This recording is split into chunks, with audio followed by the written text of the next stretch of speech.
Well, first I put some olive oil in the pan, and the trick is medium heat, and you need a few tablespoons of butter. Be generous, because the steak will get really dry if you don't have that. Because we're not going for health here, we're going for flavor. And as we all know, fat is a conductor of flavor.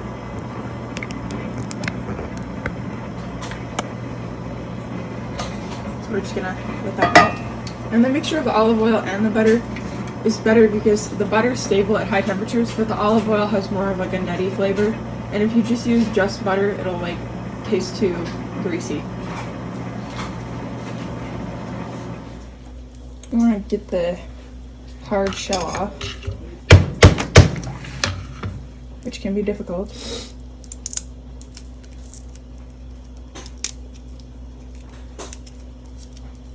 I'm having technical difficulties. Okay. Now I'm just gonna slice up the garlic.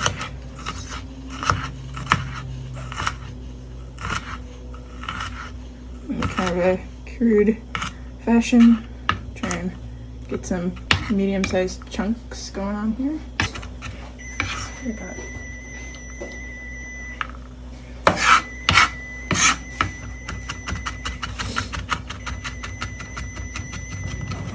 Now into the pan goes. I'm gonna turn our pan back on. And we're just gonna let that garlic kind of simmer a little with the butter and the oil. Now in the meantime, our seasoning mix, we put some garlic powder. Now we're gonna do pepper. I'm just gonna grind this in. Pepper, a little lemon pepper. Yeah, lemon pepper. And then we're going to do some 21 seasoning mix. You can use like Italian seasoning, or you could use like Lari seasoning if you wanted. We're going to do some mushroom powder. Salt, of course, because everything needs salt. Which is mushroom powder? Anyone who tells you otherwise. Say again, onion powder. Onion powder. Some sage. Yeah, that's enough. And start with our steak.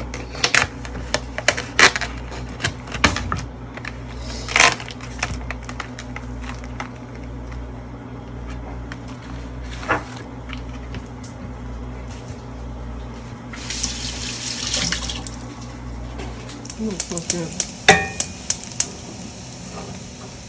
Okay, we have it on almost zero. Anyway, so rosemary, and then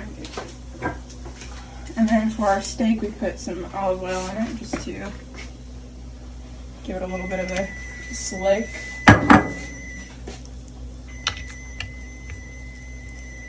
And then we take our seasoning mix. And then we're just going to rub this on into the olive oil and press it into all of the crevices. Make sure all the sides are coated.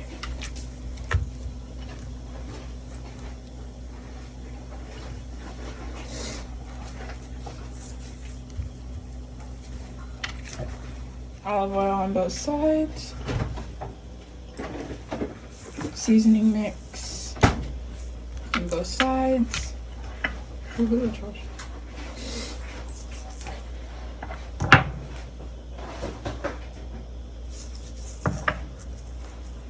Press it into all the crevices.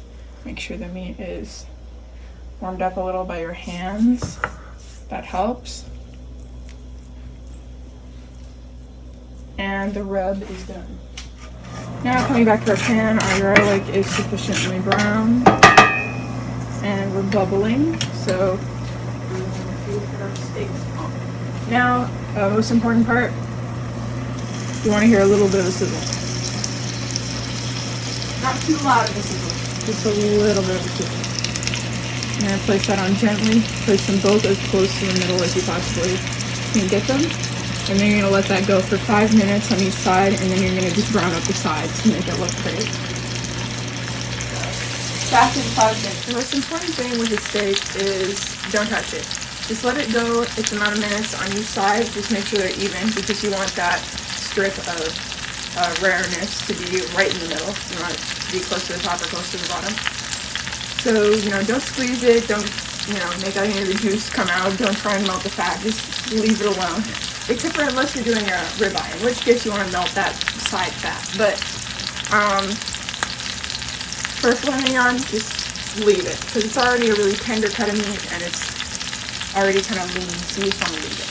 So now it's been about 1.5 minutes, 2 minutes, and I'm just going to check for mobility, because if you have like a thick rub on your steak, we want to make sure that it can still move and that the seasoning isn't burning on the bottom. So I'm just going to kind of move it around and check to make sure nothing's burning on the bottom. Okay, now we're going to flip the steak, and this is about 4-5-ish minutes later. We want the steak to be about like medium rare. You can do a minute or two more if you want it to see more on the medium well side. So you see we have a nice sear on the outside, and now we're going to do this side. And the most important thing with one side is, and we're going to tip, and we're going to take all this butter and all this like flavor, and we want to drizzle this on top of the steak to keep it moist, so it doesn't get dry on the part that's already cooked. So the whole time we had our pan on about medium heat.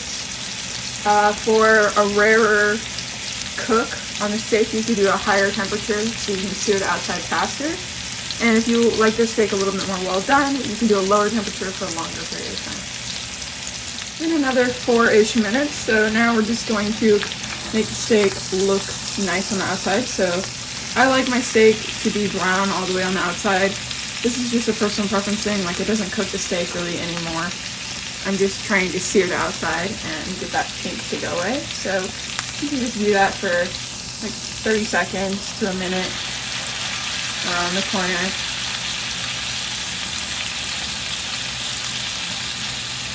This also just gets off any residual fat around the edges.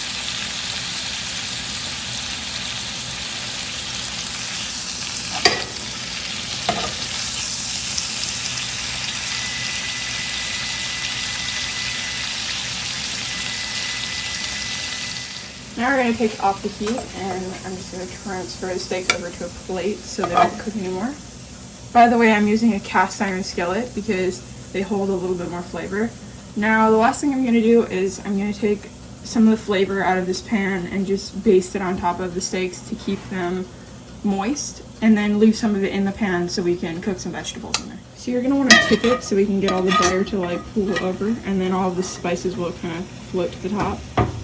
And then I'm just going to pour that right on top of my steaks over here.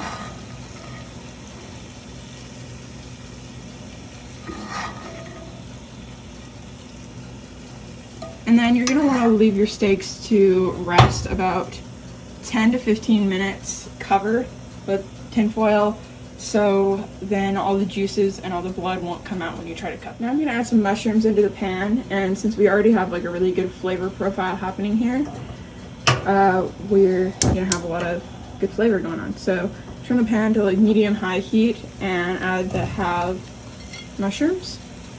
And then we're going to let those sit for a little while. So I'm just cutting up some fresh onions for our mushrooms. And I would use regular onions, but that's a little heavy. So we're just going to add a few of these fresh green ones, and I'm gonna cut about halfway into the stock. I don't want to get too many of the green pieces because they'll wilt.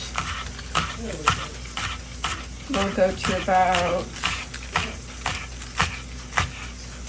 there. And then so most of the oil has been absorbed on the mushroom, and it's getting kind of dark on the bottom here. So at this point you'd add wine, but I don't have any right now, so I'm going to add a little bit of water. Or if you wanted to do like a balsamic, you could do balsamic or white wine vinegar, but we're doing more traditional. So we're just going to let that steam off, and that'll cook the mushrooms the rest of the way and basically just infuse flavor.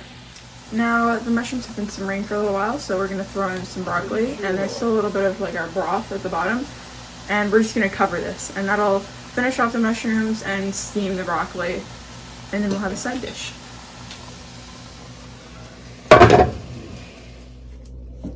Okay, so our steak has been resting for about 15 minutes now, and all of the juices have ruminated. So now I'm just going to slice.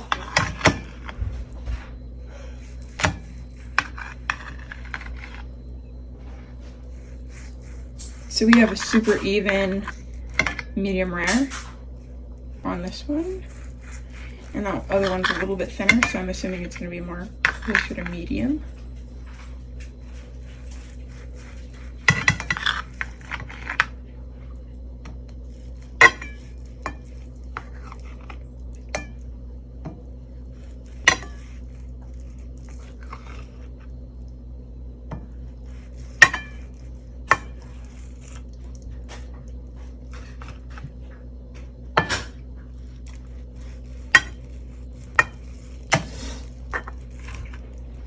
And that's it, guys. That's how you make a perfect steak.